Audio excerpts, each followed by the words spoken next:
Warning, this is Us Season 3 Episode 6 spoilers ahead. Another new episode of This Is Us, another mad dash to the tissue box.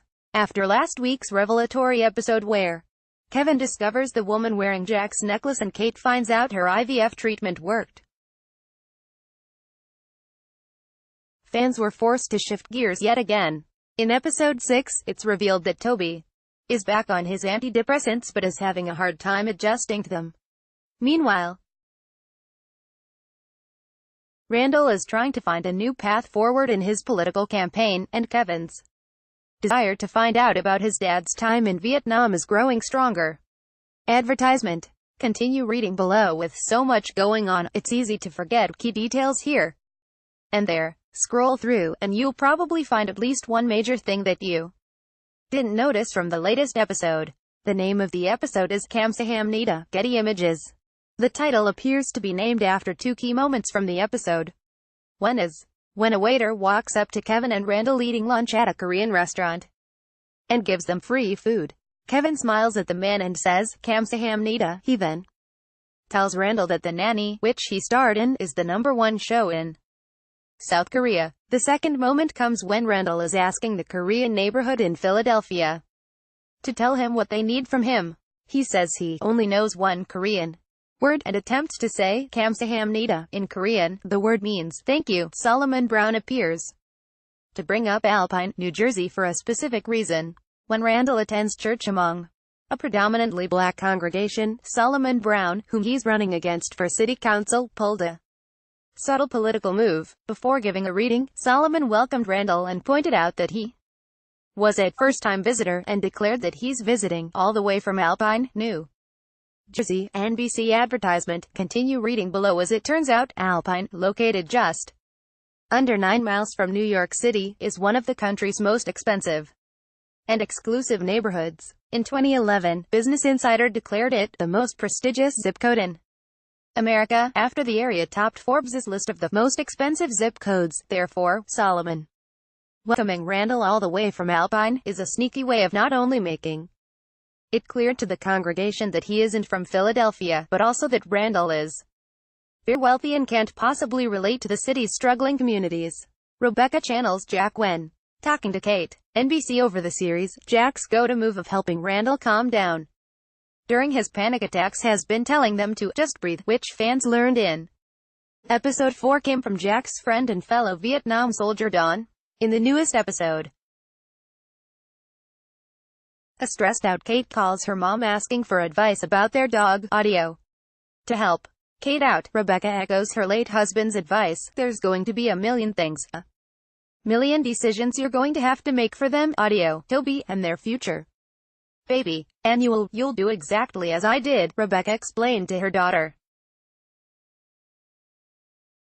"You're going to take a deep breath and make a choice, and just hope you didn't screw things up too badly." Advertisement. Continue reading below. Advertisement. Continue reading below. Beth brings up the forest animals from her talk with Deja. After Beth blows up at us while trying to sell Girl Scout cookies, Deja tries her best to comfort her and encourages her to tell Randall how she's feeling.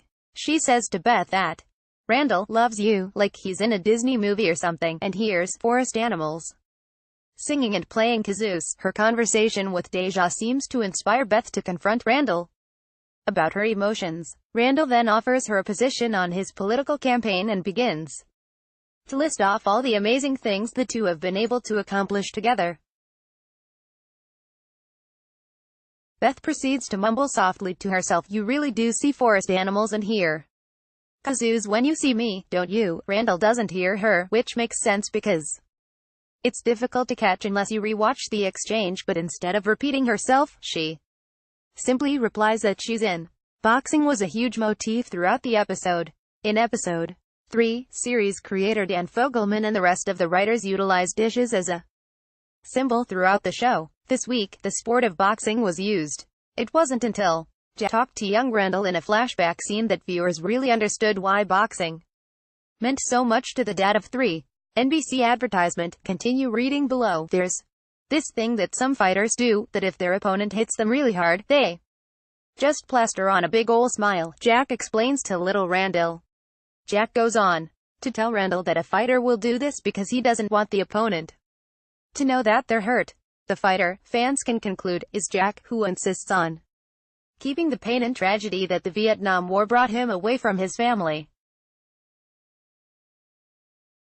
Like the boxer, he plasters on a big smile, so others don't know that he's hurting on the inside. I love this boxing analogy right now. Young Randall watching boxing and learning about life, and older Randall dealing with his political opposition and trying to show his strong side despite being scared, hurt. Applies to Kate. At Kelly Promotes, October 31, 2018. As one fan pointed out, the boxing parallel also works for grown-up Randall, who is trying to be strong for his family despite feeling lost in his identity and uncertain about his political campaign. The boxing theme also connects to how Kate and Toby are doing their best to be brave and strong for one another. The end of the episode paid tribute to the victims of the Pittsburgh synagogue shooting. If you turned the TV off right after Beth and Randall kissed, you probably didn't notice the touching tribute to the Pittsburgh synagogue shooting victims while the credits played. Later on, Dan posted the end card to his Twitter account. The message read, "Our hearts are broken. We stand with our television hometown of Pittsburgh." Also enclosed was a message prompting viewers to visit everytown.org to learn more about ending gun violence. Both Mandy Moore, Rebecca, Susan Kelechi Watson, Beth retweeted the photo to their own accounts.